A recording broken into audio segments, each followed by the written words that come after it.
Hello, aujourd'hui on a la chance d'être chez Lomi. Lomi, illustre torréfacteur parisien qui a été créé en 2010.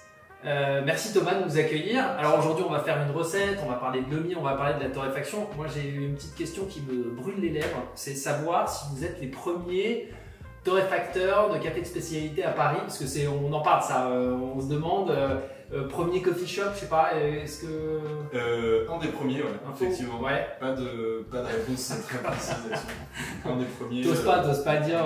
2010, c'est le début de la vague café de spécialité. Ouais, c'est ça, exactement. Merci encore de nous accueillir aujourd'hui. Alors aujourd'hui, on va faire une recette qu'on n'a jamais faite sur la chaîne Mocha-Dance. C'est une recette de Kalita. C'est ça. Alors Kalita, par rapport à tout ce qu'on fait en général, par exemple V60, c'est toujours du café filtre. Ouais. Mais là, ça va être un fond plat. Exactement. C'est quoi la différence principale avec... Déjà, tu l'as dit, le fond plat, ouais. Donc la forme qui est différente. Et ensuite, d'autres différences qui sont vraiment propres à ce dripper. Donc fond plat, 3 petits trous ici, comparé à 1 par rapport à une V60 par exemple. Matériaux complètement différents. On n'est pas sur de la céramique, on n'est pas sur du verre. Le filtre aussi, qui est aussi différent, qui a ces petites ondulettes, ces petites waves, ça s'appelle Kalita Wave. Donc tout ça, ça a un impact et ça change en fait la manière dont l'eau se diffuse à l'intérieur, donc le solide se balade, et donc sur les textures, plus ou moins la clarté de la boisson. Complètement. Moi c'est un truc que j'adore, j'ai commencé avec ça. C'est léger, c'est pas cassable, ça donne toujours de bons cafés.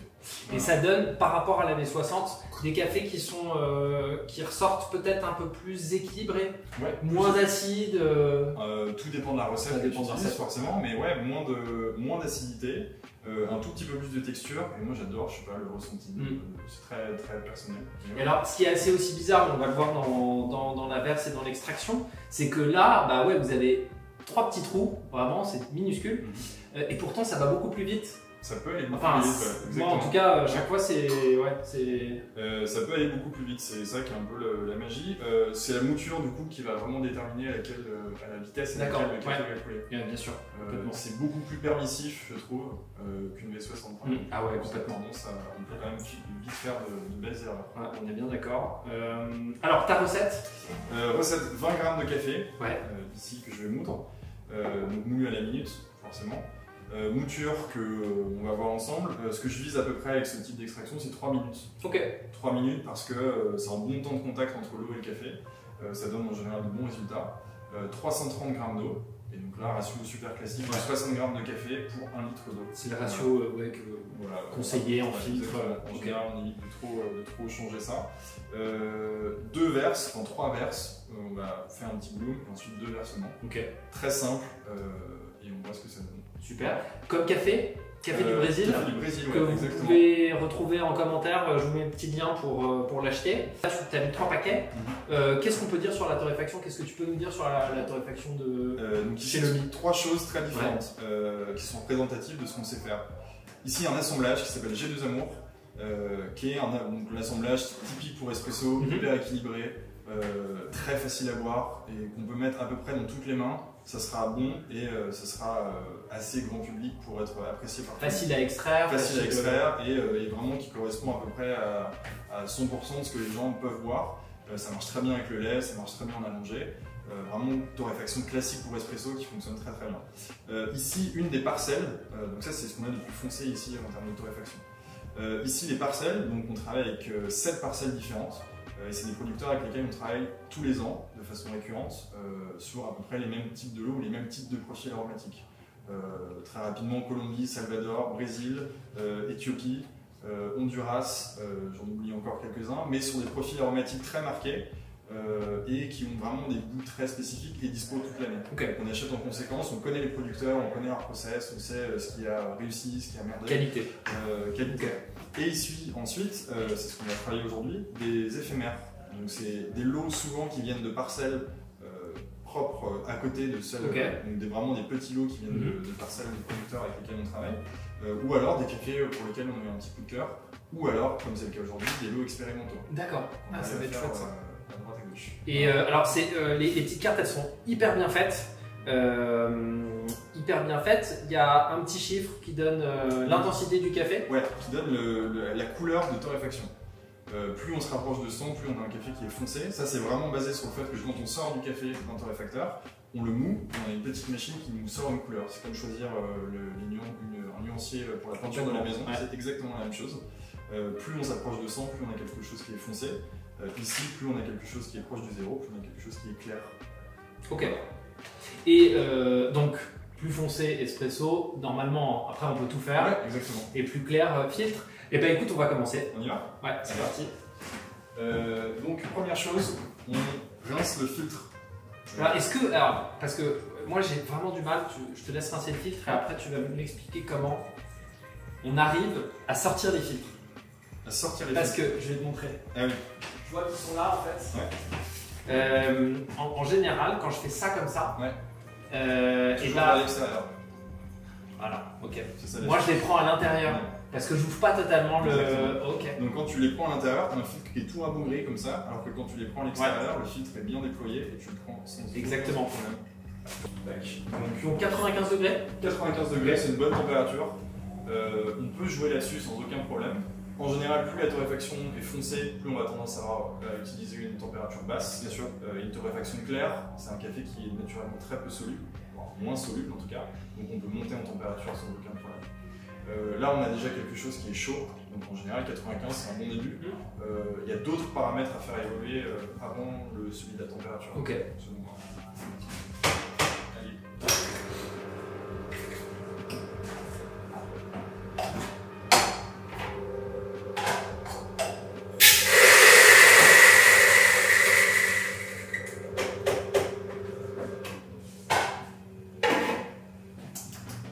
Comme mouture, c'est toujours touchy d'expliquer la mouture parce que je vais vous la montrer. Mais mouture, on est sur quelque chose qui est relativement fin.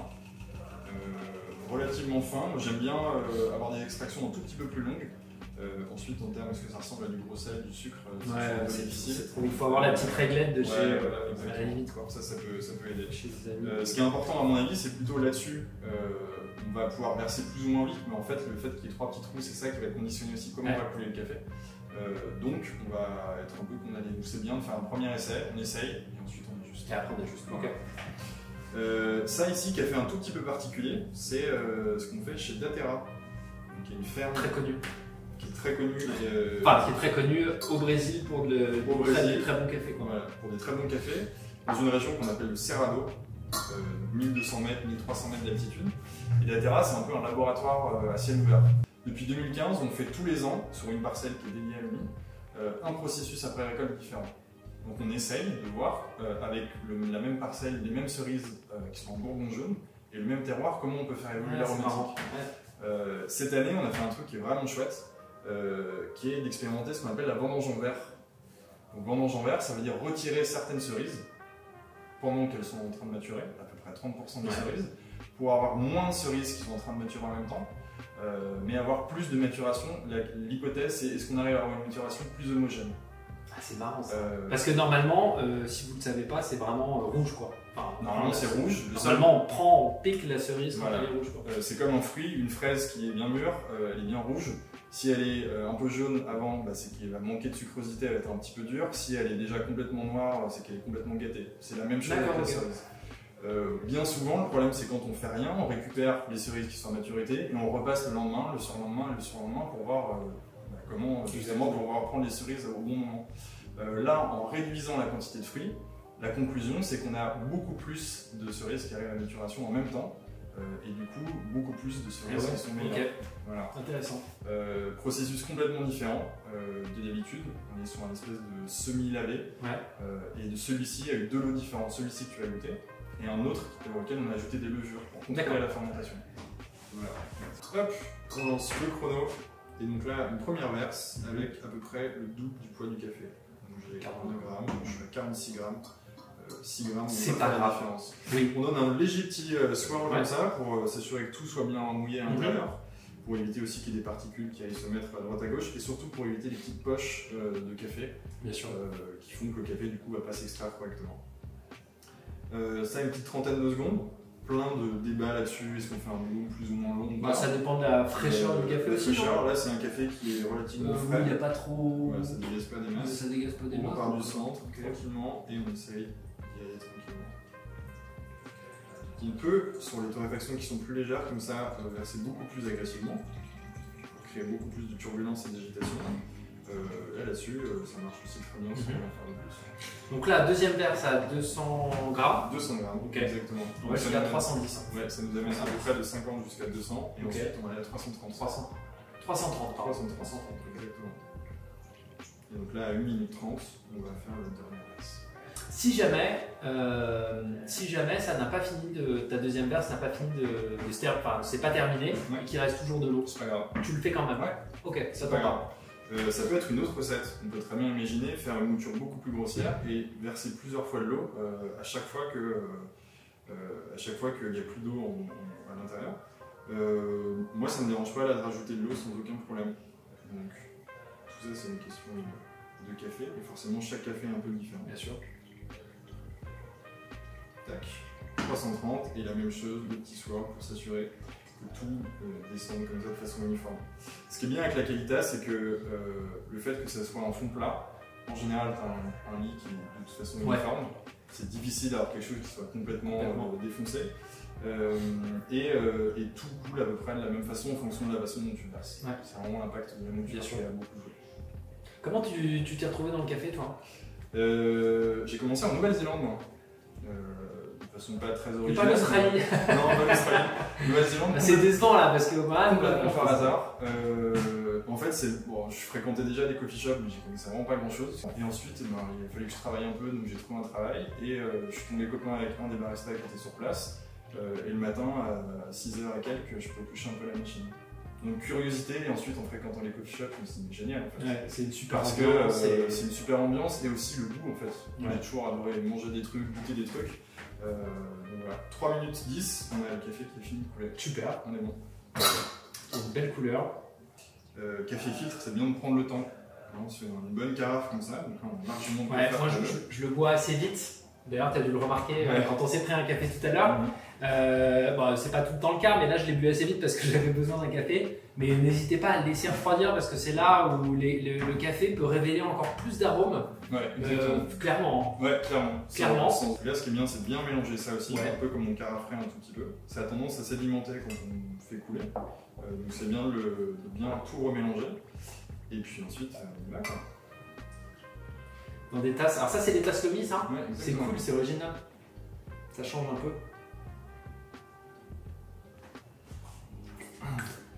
Bon là il est encore bien chaud. Je vais attendre un petit peu. Et alors Lomi, t'es arrivé comment? Dans la marmite. Je suis arrivé dans la marmite.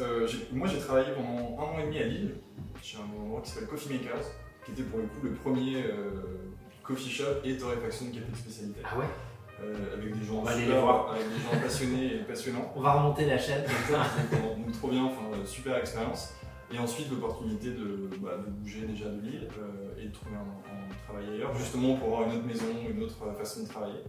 Je suis arrivé ici en tant que barista. J'ai commencé quelques formations ici pour les particuliers, qu'on fait à l'école le samedi.